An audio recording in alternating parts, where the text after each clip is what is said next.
काही दिवसापूर्वी इंडियाची बैठक मुंबईत झालेली सर्वांनाच माहिती आहे आणि त्यानंतर आता कोऑर्डिनेशन कमिटी त्यात करण्यात आलेली आहे, जी बैठक उद्या दिल्लीला होणार आहे. त्याआधी भेटण्यासाठी संजय राऊत आणि माननीय उद्धवजी ठाकरे साहेब हे पवार साहेबांना भेटायला आलेले आणि त्या बाबतीत इंडियाच्या बाबतीतही चर्चा झाली आणि महाराष्ट्राच्याही बाबतीत काँग्रेस पक्षाशीही उद्धवजी बोलणार आहेत, अशी आमची साधक बाधक चर्चा सध्याच्या करंट इश्यूजवर झाली. लोकसभेच्या जागा वाटपासंदर्भात काही चर्चा झाली का? महाराष्ट्रात 48 लोकसभा मतदारसंघ आहेत, 3 पक्षांमध्ये कशा प्रकारे इंडियामध्ये अशी इंडियाच्या बैठकीत चर्चा झालेली आहे की जागा वाटप लवकरात लवकर पूर्ण करावं. त्यासाठी काँग्रेसशी चर्चा होणं आवश्यक आहे. उद्धवजी ठाकरे साहेब, पवार साहेब आणि नाना पटोलेजी आणि बाळासाहेब थोरात, अशोक चव्हाण साहेब हे सर्व मंडळी एकत्रित भविष्य काळात बसतील. 30 सप्टेंबरच्या आत हे जागा वाटप 30 सप्टेंबरच्या आत हे जागा वाटप फायनल होईल का? येणाऱ्या 30 सप्टेंबरच्या बहुतेक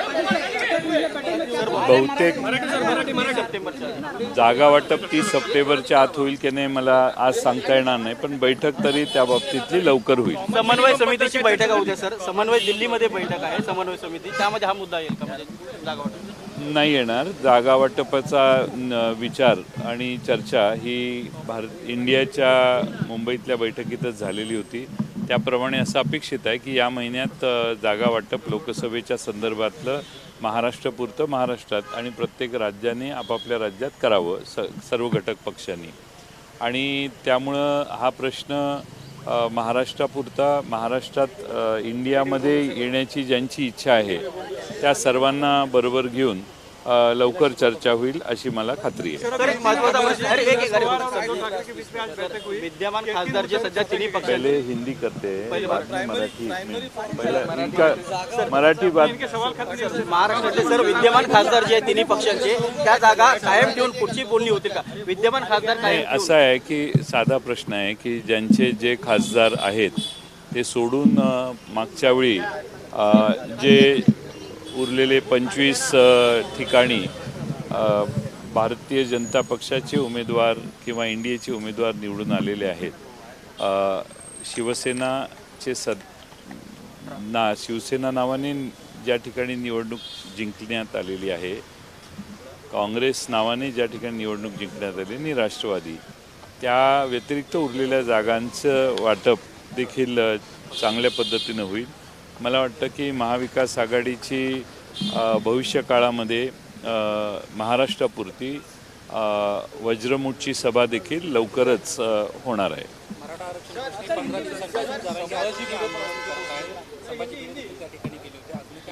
काल सर्वपक्षीय बैठक झाली, त्यावेळी माननीय मुख्यमंत्री महोदयांनी ही बैठक बोलवलेली. त्यात सर्वांनीच या बाबतीत त्यांना आव्हान करण्याचं ठरलेलं होतं. सर्वपक्षीय आव्हान त्यांना केलेलं आहे आणि या संदर्भात अनेक क्लिष्टपणा त्यातला जो आहे तो सरकारने आम्हाला समजावून सांगितला. त्यामुळं जरांगे पाटलांना विनंती करणं ठरलं की काही काळ लागेल हा प्रश्न सोडायला. दरम्यान त्यांनी त्यांचं उपोषण सोडावं असं आव्हान सर्वपक्षीय करण्याचा काल निर्णय झालेला होता. आज सकाळी मला वाटतं त्यांना ते कन्वे करण्यात आलं असेल. मला माहीत नाही की या क्षणी काय तिथं चाललेलं आहे.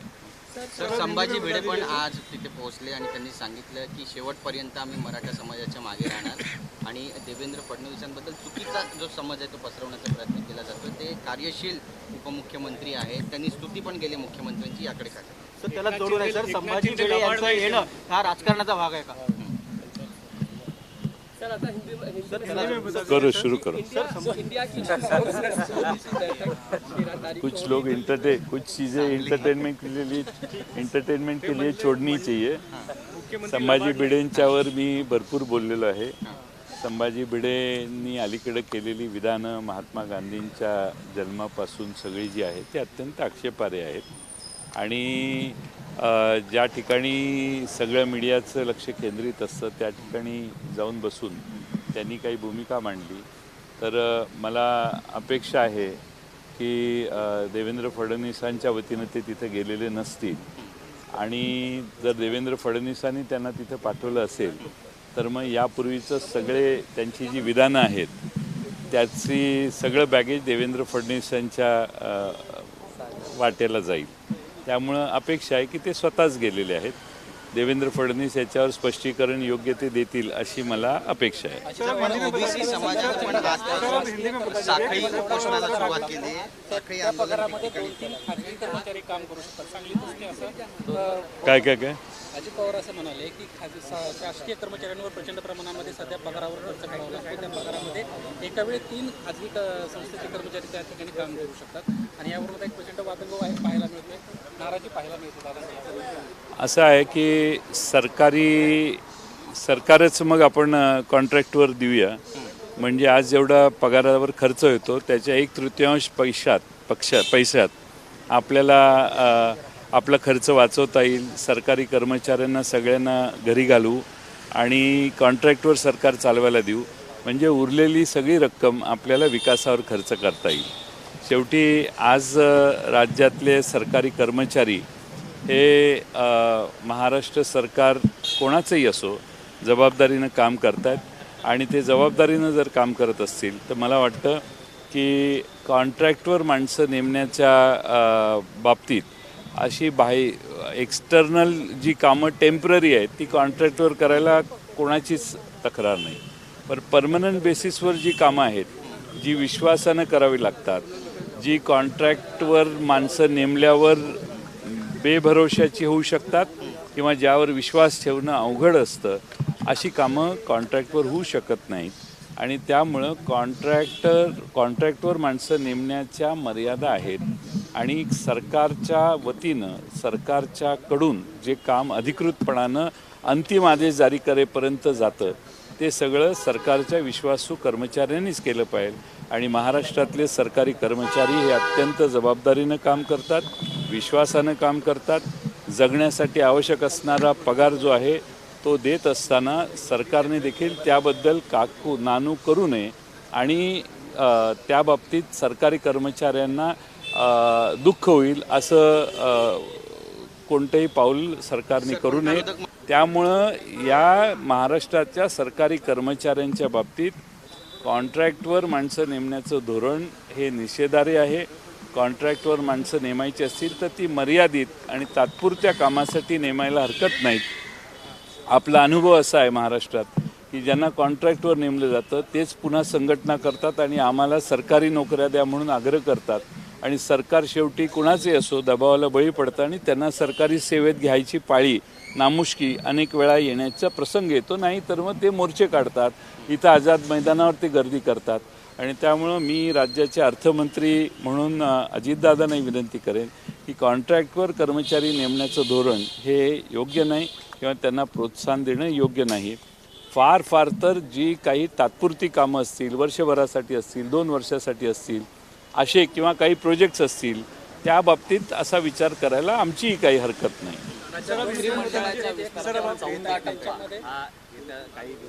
3 दिवसात मंत्रिमंडळ विस्तार होईल असं वाटतं आपल्याला? मला काय माहिती नाही, ती राज्याच्या मुख्यमंत्र्यांचा अधिकार आहे, त्यांना हा प्रश्न तुम्ही विचारला पाहिजे. मला विचारणं हा रॉंग नंबर आहे. बरं सर, नवीन संसद इमारतीची पूजा झाली होती पण आता ज्योतिषांनी सांगितलंय की विरोधक तिकडे पोहोचले नाही त्यामुळे पूजा पूर्ण झाली नाहीये. पुन्हा एकदा तसा ठराव मांडला जाईल आणि पुन्हा पूजा केली जाईल. पूजा पाठ करणं कितपत योग्य आहे? जसं संविधानाचं सर्वात मोठं मंदिर समजलं जाणार आहे संसद. नाही आता म्हणजे नव्या संसदेत पूजा परत करायची. हो करा, हिंदी सुरू करा. पुढी काही मी बोलणार नाही.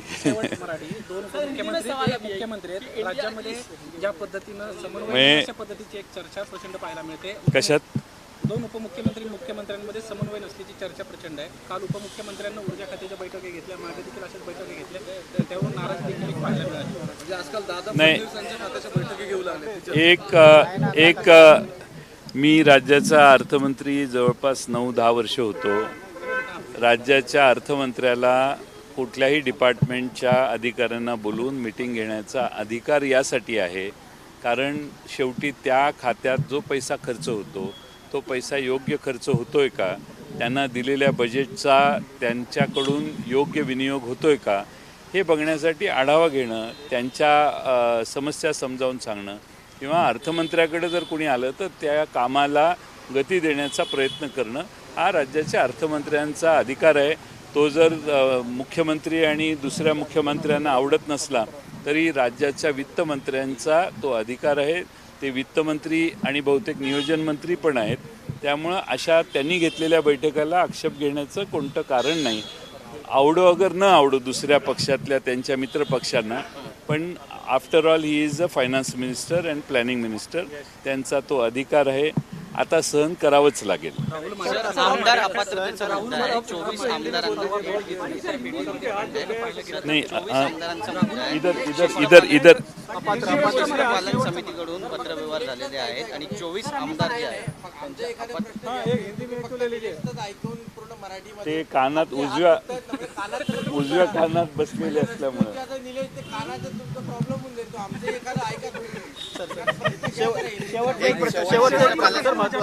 अपात्र आमदारांच्या संदर्भात 24 आमदारांना अपात्र करावं अशी मागणी केली आहे. त्याबद्दल काय म्हणतात आमच्या पक्षाने? हां, पक्षाने. पण ते पक्षाने धोरणात्मक तो निर्णय घेतला आणि त्या बाबतीत आमच्या पक्षाने पाऊल उचललं.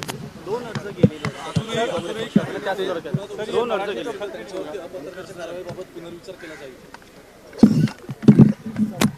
आत्ताच आम्ही विचार केलेला आहे. त्याच्यावर लगेच पुनर्विचाराचा प्रश्न येणं म्हणजे हा मोठा विनोद आहे. आम्ही विचार केलेला आहे आणि विचार करून आम्ही अपात्रतेची नोटीस दिलेली आहे. पुनर्विचार करण्याचा प्रश्न उद्भवत नाही. हिंदी में बता दीजिए सर कि आज जो बैठक हुई है मीटिंग में किस एजेंडा क्या था, किस मुद्दे पे? इंडिया की में जो बैठक हुई उसमें कुछ चीज़ों की बात हुई थी. अब कल कोऑर्डिनेशन कमेटी जो पिछले मीटिंग में निर्णय हुआ था उस कोऑर्डिनेशन कमेटी की दिल्ली में मीटिंग होने वाली है. उसके पहले उद्धव जी और संजय राउत जी पवार साहब को मिलना चाहते थे, इसलिए उनकी बैठक हुई और इंडिया के बारे में, कोऑर्डिनेशन के बारे में और महाराष्ट्र के महाविकास आघाड़ी के कोऑर्डिनेशन के बारे में इसमें चर्चा हुई. क्या इसमें सीट शेयरिंग को लेकर भी कुछ चर्चा हुई है? सीट शेयरिंग के बारे में कोई चर्चा आज नहीं हुई, लेकिन इंडिया के बैठक में ऐसा तय हुआ था कि ये महीने में सीट शेयरिंग का फॉर्मूला तय होना चाहिए. मुझे लगता है उसके लिए शायद आने वाले दिनों में कांग्रेस के नेता, महाराष्ट्र के शिवसेना और हमारे पार्टी के नेता, इनकी एक संयुक्त मीटिंग जल्द से जल्द होने वाली है. पाटिल साहब, आपको लगता है कि जिनके जो खासदार है उसके अलावा जो बीजेपी के पास सीटें हैं उस पर पहले चर्चा होनी चाहिए? क्या इसको लेकर कुछ बातचीत आप लोग का फॉर्मूला तय हो रहा है? नहीं, कोई फार्मूला की आज तो बात ही नहीं हुई. सीट बंटवारों की कोई बात नहीं हुई. हमारी आने वाले दिनों में वज्रमुठ की सभा शुरू होने वाली है. साथ में इंडिया के बारे में जो अलग अलग राज्यों के जो पार्टियां हैं वो पार्टियों के साथ जो बातचीत है कल करनी है कोऑर्डिनेशन मीटिंग में, उसके बारे में उनकी चर्चा सर, होगी. उदयनिधि ने जिसने से कहा है कि सनातन धर्म को खत्म करना चाहिए, बीजेपी ने कहा है कि इंडिया का अलायंस का एजेंडा है सनातन धर्म को खत्म करना. क्या उस पर भी चर्चा हुई कुछ? नहीं, ऐसी कोई चर्चा हमारी मीटिंग में नहीं हुई. क्या कुछ ऐसे ये मुद्दे हैं जैसे उद्धव ठाकरे के लिए सनातन हिंदू मुद्दा हमेशा से अहम रहा है, हिंदुत्ववादी पार्टी को रही है, ऐसे में वो मुद्दे उनके लिए परेशानी का सबब बनते हैं? देखो वहाँ पे तमिलनाडु में कुछ किसी ने बयान किया है. अब कोऑर्डिनेशन कमेटी के मीटिंग में उसके बारे में मुझे मालूम नहीं, लेकिन अगर चर्चा होती है तो कोऑर्डिनेशन कमेटी का कारण ही क्या है, मकसद ही ये है कि कोई अलग अलग विचार है तो उसको सहमत करके सहमति का राजकारण करना. सर, आज के बैठक में उद्धव ठाकरे इन्होंने कुछ इस बारे में बात की कि सावरकर, हिंदुत्व या सनातन जैसे मुद्दे जो है वो शिवसेना के लिए काफी महंगे हो सकते हैं क्योंकि उनका वो परेशानी का सबब बन रहे हैं उनके लिए. नहीं, ऐसी कोई परेशानी के मुद्दे नहीं हैं.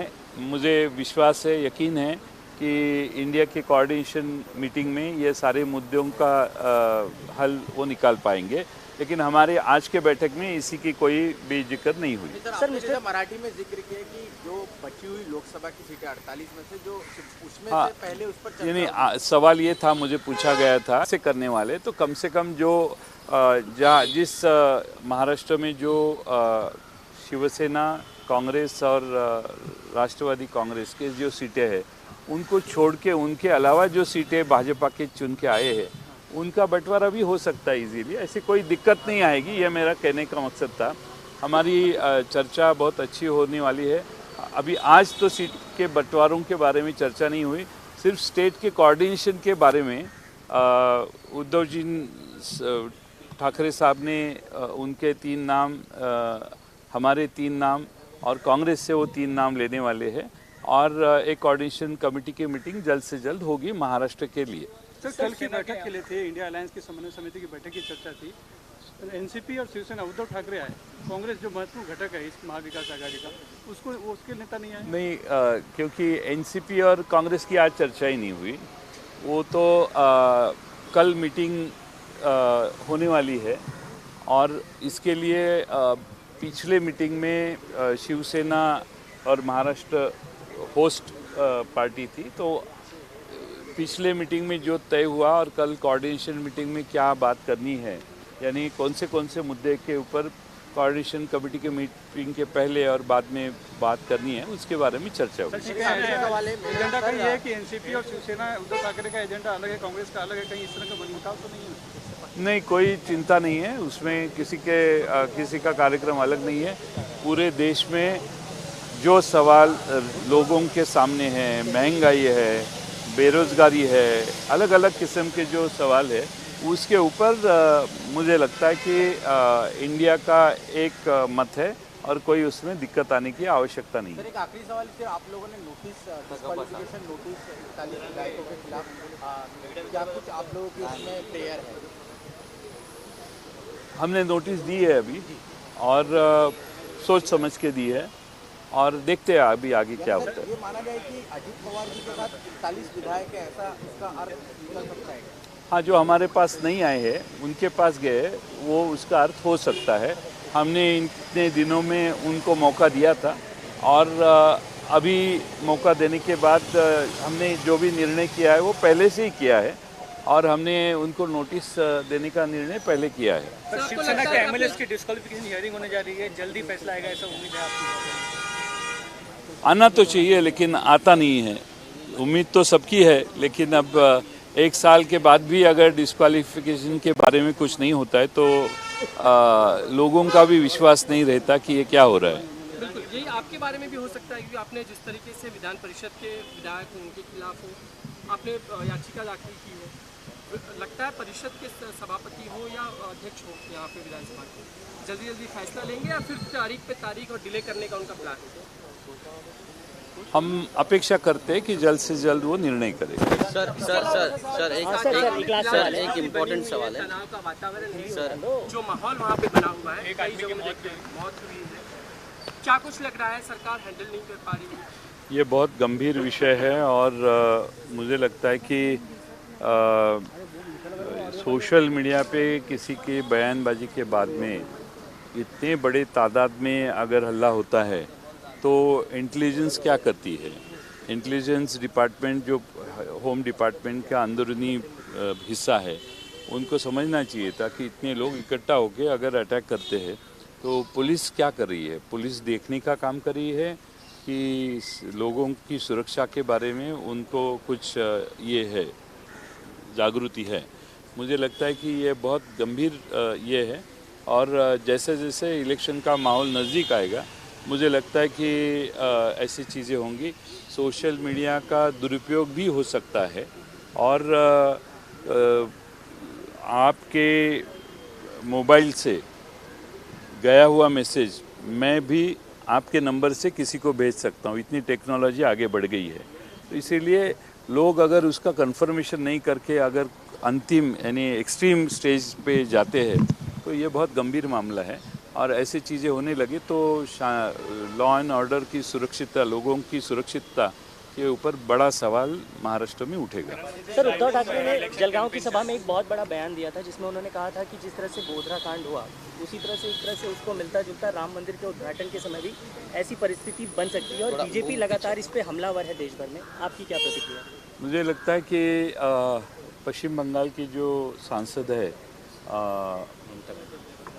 महुआ मोइत्रा, उन्होंने और किसी और एक नेता ने ऐसे ऐसे विचार संसद में रखे थे, उसके बारे में उस रेफरेंस से उन्होंने कहा है।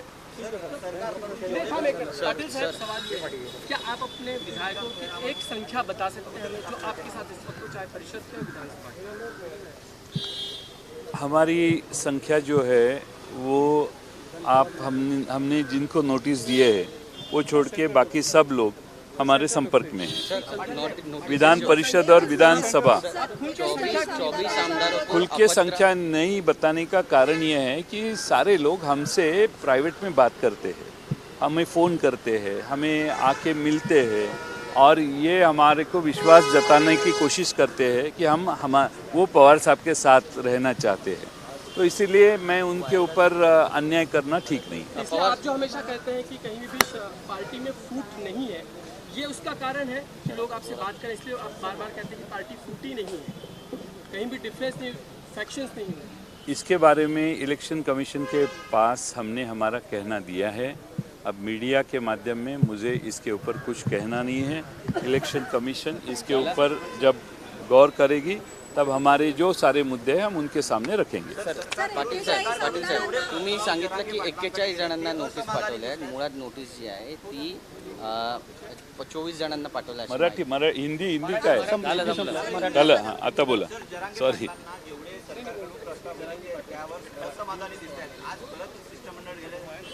समाजाला आवाहन केले की यांना 30 दिवसाचा वेळ किंवा अवधी द्यायचा का, म्हणजे ते एकंदरीत असमाधानी.